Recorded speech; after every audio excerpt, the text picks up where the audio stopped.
Welcome to a lesson on ratios. The goals of this video are to determine ratios and also to simplify ratios. A ratio is a comparison of two quantities in the form of a quotient.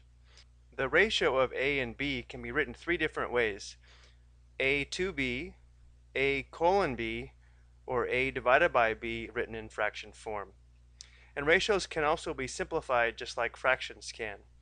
So let's go ahead and take a look at some examples of how we can create ratios.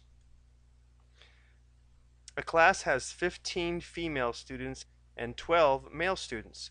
What is the ratio of males to females? One of the most important things about a ratio is its order.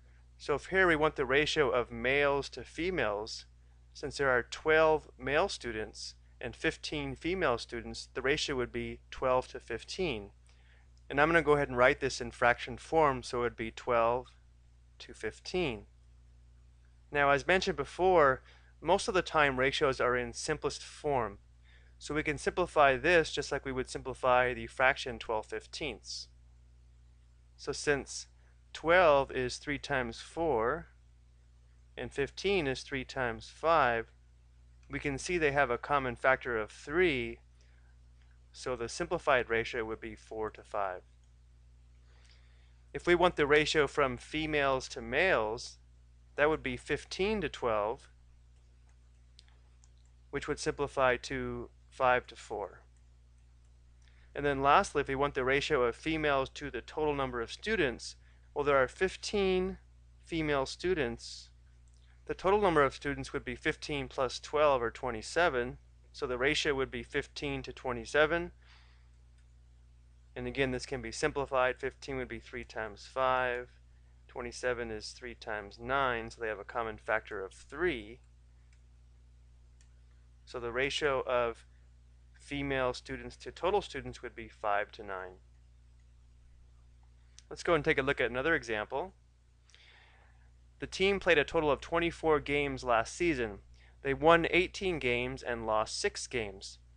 What is the ratio of wins to losses? Well, if they won 18 games and lost 6 games, the ratio would be 18 to 6.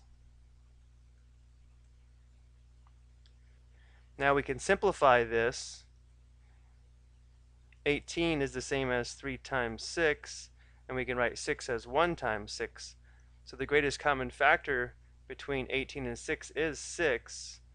Therefore, the ratio is 3 to 1. Now, it is important that we leave this as a ratio of 3 to 1 and not just write 3, because 3 by itself would not be a ratio comparing wins to losses. So even though this quotient is equal to 3, a ratio must compare two numbers. Next, what is the ratio of wins to total games?